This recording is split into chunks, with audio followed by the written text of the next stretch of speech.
Beste kijkers en luisteraars, dit is onze tweede video met onze nieuwe gast. Onze gast is een dame, zij is schilder en zij vertelt ons alles, of ze heeft ons reeds alles verteld over de techniek van de gebroeders Van Eyck. Als u de vorige video nog niet beluisterd heeft, dan stel ik u voor om dat eerst te doen vooraleer deze video te beluisteren of te bekijken, want nu gaan we eigenlijk duiken in het fenomeen van de inspiratie en wat de link ook is met de hervonden boodschap. We doen het interview in het Frans en met de nodige transcripties en artificiële intelligentie zorgen we ervoor dat de stem achteraf in het Nederlands overgezet wordt. Bonjour Hélène. Bonjour Sylvestre. Alors Hélène, dans notre précédente vidéo, on a pris le temps d'expliquer un petit peu ce que c'était que cette fameuse technique des frères Van Eyck. Et bon, finalement, ça a pris toute la vidéo. Et on aurait pu certainement encore en parler plus longtemps. On comprend que c'est un procédé, que ce procédé donc, implique énormément de choses et qui sont en fait d'un point de vue scientifique très précises, que ça s'est perdu par oubli, mais que, on va dire par l'action de la Providence, oui. Entre-temps, cette technique, ou en tout cas quelque chose qui s'apparente énormément à cette technique, est en train de connaître un renouveau, et entre autres grâce à toi et à ceux qui t'ont enseigné. Surtout. Mais à la base, je t'avais invité parce que je voulais qu'on parle de l'inspiration. Et je crois que la meilleure façon, c'est de commencer par une citation du message retrouvé. Et pour nos auditeurs qui nous suivent depuis tout un temps, ils sont certainement en train de se demander mais où est le lien entre ce que Hélène a raconté et le message retrouvé. Et j'ai ici un verset qui est le verset 31 prime du livre 22. Et ce verset dit « Il n'y a qu'un art, c'est celui qui manifeste l'esprit libre qui est la lumière de l'univers. » Alors, Hélène, éclaire-nous à propos de ce verset. L'esprit libre, oui. Ça touche en effet à la question de l'inspiration. À écouter Catio, on est inspiré que si on rentre en contact avec cet esprit libre. Mais comment est-ce qu'on fait pour rentrer en contact avec cet esprit libre? C'est toute la question, évidemment. Comment faire pour entrer en contact avec l'esprit libre? Et Louis Catio dit que l'état de grâce est un état fluctuant, que c'est capricieux, et que pouvoir rester en état de grâce, c'est justement le secret de l'art véritable. Alors tout ça, c'est très mystérieux, évidemment. Mais d'accord, un état de grâce qui me permettrait de recevoir la manifestation de cet esprit libre, mais d'où vient-il cet esprit libre? Oui. Eh bien, il est évident qu'il n'y a pas d'art, il n'y a pas de création sans idée préalable. Mais d'où vient cette idée? On peut se poser la question. Et surtout qu'il y en a qui ont 1000 idées par jour, je me compte parmi ceux-là qui sont très inspirés, mais c'est des idées très, très fugaces, oui, elles viennent, ça. Elles repartent. Exactement, et c'est vrai qu'on a plein d'idées par jour, et certaines idées sont plus puissantes que d'autres, on parle même d'idées fixes, etc. Donc il semble y avoir une hiérarchie par rapport à ce monde de la pensée, ce monde subtil, et c'est toute la question justement, d'où vient l'idée qui permettrait un art véritable. Donc tu dis que cette idée, enfin, cette chose qui doit venir nous inspirer, vient d'un monde subtil, caché, on peut même dire un monde occulte. Oui, parce que c'est vrai, dans le fond, le monde de la pensée, c'est un monde très subtil et qui n'obéit pas aux mêmes lois que le monde charnel. Qu'est-ce que ça veut dire, ça, pas les mêmes lois? Le monde de la pensée n'obéit pas aux lois de lieu et de temps, par exemple, de notre vie charnelle. Prenons l'exemple d'un rêve. Je peux rêver que je suis un bébé et tout de suite après, une personne très âgée. Je peux rêver que je suis en Afrique et 2 secondes après, en Belgique. Ça n'obéit pas aux mêmes lois de temps et de lieu que notre monde. Donc, c'est un monde différent. Ok. Et donc, ce monde n'obéit pas aux lois du monde charnel, mais qu'est-ce que la tradition nous dit à propos de ce monde ? Mais en effet, c'est intéressant de se pencher sur la tradition pour savoir ce qu'elle nous raconte de ce monde occulte, c'est-à-dire qui nous est caché. Si on se plonge dans la descente aux enfers de Dante, qui passe par les enfers, le purgatoire et le paradis, si on se penche sur la descente aux enfers de Énée, si on se penche sur la Bible, le Coran, ou même si on se penche sur la littérature qui raconte les phénomènes du culte vaudou ou de la macumba, on se rend compte que ce monde occulte est toujours décrit comme un monde hiérarchisé. Chez Dante, on verra que ce sont des cercles, mais dans les livres sur la macumba, on parle de villes, etc. Il y a manifestement une hiérarchie dans ce monde occulte de la pensée. Et ce que la tradition dit, c'est qu'il y a ce monde erratique, parce que le monde de la pensée est erratique, il erre, mais au-delà de ce monde de la pensée, de ce monde occulte, il y a ce que les anciens appelaient l'éther, d'où le mot aeternum en latin, qui veut dire éternel, qui est le monde des vivants, le monde des immortels qui ont un corps glorieux. Attends. Donc, si je comprends bien, tu dis qu'il y a 2 mondes occultes. Un premier monde qui serait celui de la pensée humaine, erratique dont tu parles, et puis un deuxième monde occulte qui, lui, est un monde d'immortels ou de... Oui. Enfin, comment est-ce que je dois le comprendre ? C'est comme ça que je le comprends aussi, et en tout cas, c'est ce que la tradition nous dit, c'est qu'il y a au-delà de ce monde occulte, il y a un océan circulaire de lumière où se trouvent les immortels. Et c'est l'éther. Et si on fait le lien avec ce verset du message retrouvé de Cathio, l'esprit libre, en tout cas c'est comme ça que je le comprends, viendrait de l'éther.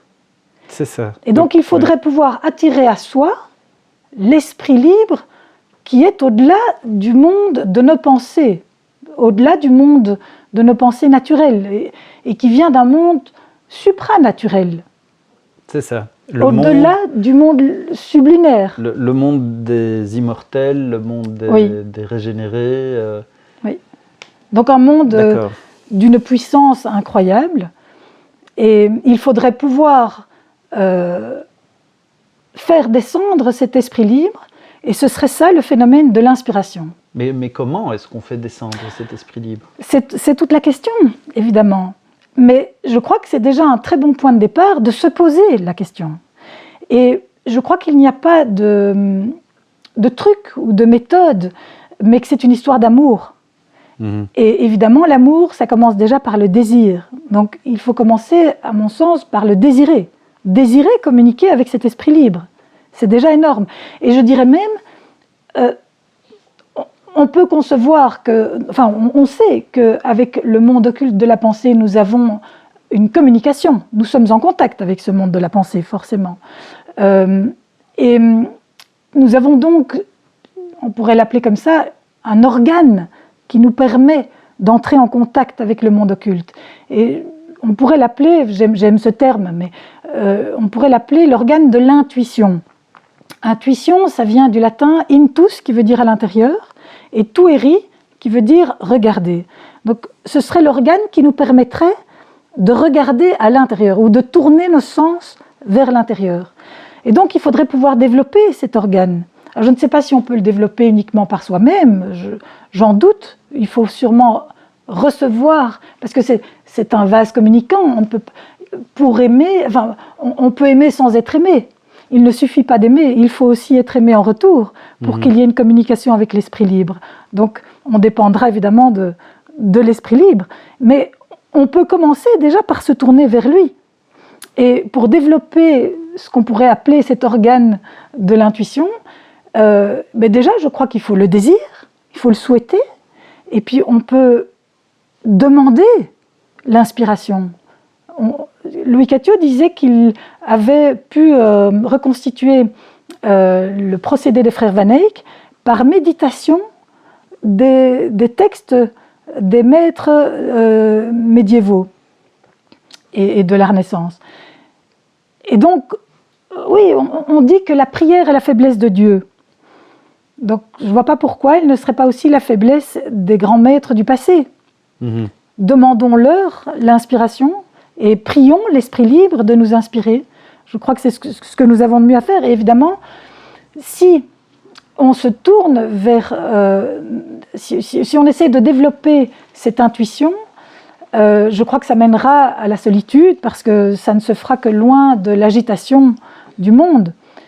Et Catio, ça c'est intéressant aussi, il dit, dans le fond, pour communiquer avec l'esprit libre, il faut avoir rompu notre ego. Il faut avoir tout laissé tomber. Il faut que les ressorts de l'ego aient été rompus. Mmh. Et je reprends 2 secondes ce que tu disais à propos de cet organe, parce que ça me fait penser à une phrase de Jésus qui dit « Ils ont des yeux mais ils ne voient pas, ils ont des oreilles mais ils n'entendent pas ». C'est comme si en fait nos sens peuvent être tournés vers l'extérieur et donc ne pas percevoir quelque chose qui se passerait à l'intérieur, une expérience intérieure, où nos sens pourraient être tournés vers l'intérieur et à ce moment-là, percevoir une expérience, on va l'appeler ésotérique, hein, parce qui se passe à l'intérieur.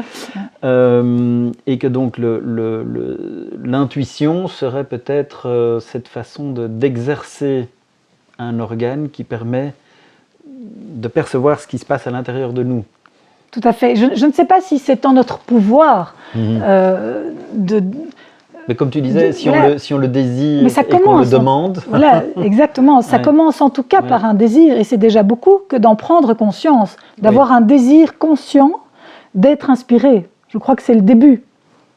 C'est ça.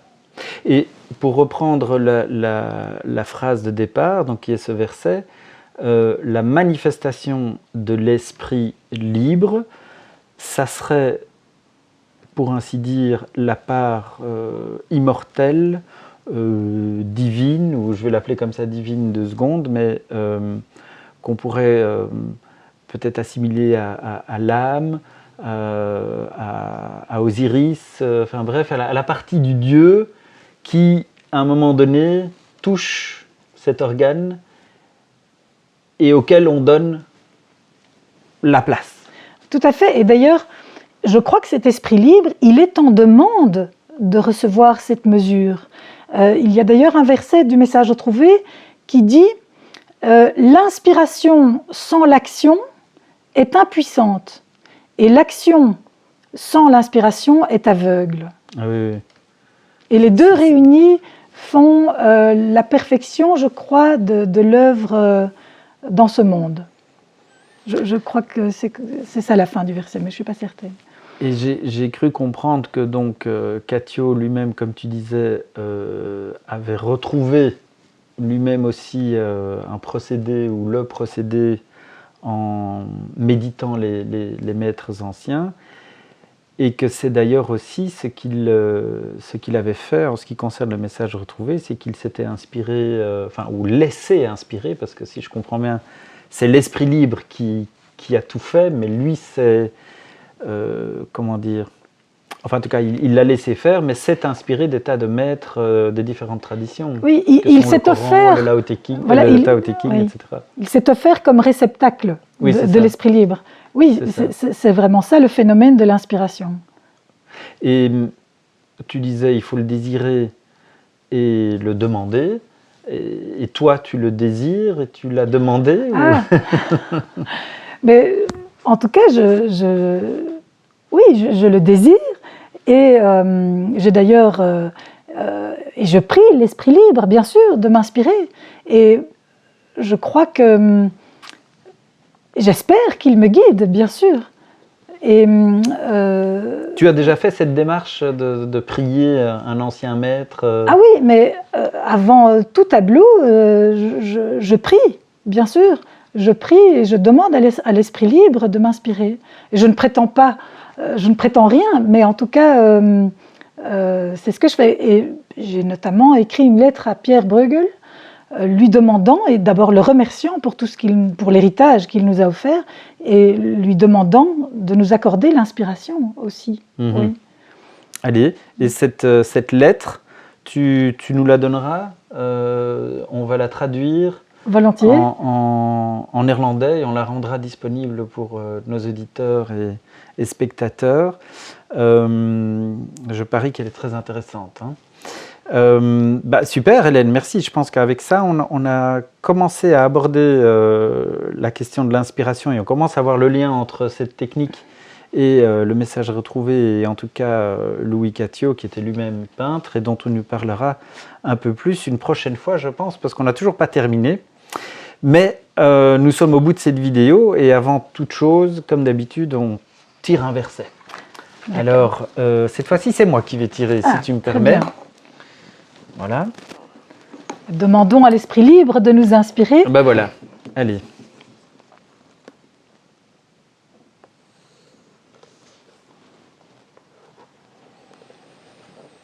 C'est le livre 22, verset 24. Et je vais te laisser le lire. Moi, je vais le prendre dans mon message en néerlandais. Donc, 22, 24. Une seconde. Vas-y. La semence des astres est cachée dans la terre. Le limon de la terre est la première créature. Oui, ça semble vraiment dire que c'est comme s'il y avait l'esprit libre d'en haut et l'esprit libre d'en bas, dans le fond. Comme si ces deux choses devaient être réunies. Oui. Et le fait de parler... Enfin, l'esprit d'en bas n'est peut-être pas libre. On doit peut-être le libérer. Oui, où il est gelé. Voilà. Il est enterré, comme mort. Oui. Mais le fait qu'il soit enterré dans la terre me fait bien percevoir qu'il s'agit ici de quelque chose de 100% traditionnel, c'est-à-dire qui doit être corporifié. Il ne s'agit pas d'une inspiration ou d'un esprit qui doit errer et continuer à errer et qu'on devrait admirer pour ses errances, mais quelque chose qui doit venir dans la matière et qui doit prendre corps. Or, c'est vraiment ça qui distingue la tradition de beaucoup d'autres, je dirais, tournures d'esprit qui sont intéressantes, peut-être pour ce monde-ci, mais qui ne concernent pas la vie éternelle ou l'immortalité dont tu parlais tout à l'heure. Et je vois 2 versets plus bas, le 27, que l'esprit de l'artiste soit aussi haut que les étoiles et que sa vie soit aussi humble que la poussière. Ah oui, je crois que ça conclut fou, bien. Ça. Oui. C'est superbe. Tout ce que nous venons de dire. Magnifique, merci. On voit bien que le message est présent et est en train de suivre cette conversation. Merci Hélène. Avec plaisir. Merci à toi. Beste kijkers en luisteraars, daar zijn we dan. We zijn al aan het einde van onze tweede video. We hebben het nog altijd niet gedaan met Hélène. We gaan ze waarschijnlijk nog zeker 1 keer, misschien nog 2 keer hier als gast verwelkomen. Alsjeblieft, ga op dehervondeboodschap.net. Ga ook op Edition Beja als je het boek wilt kopen. En voor de rest liken, delen en commentaren plaatsen. Tot de volgende keer.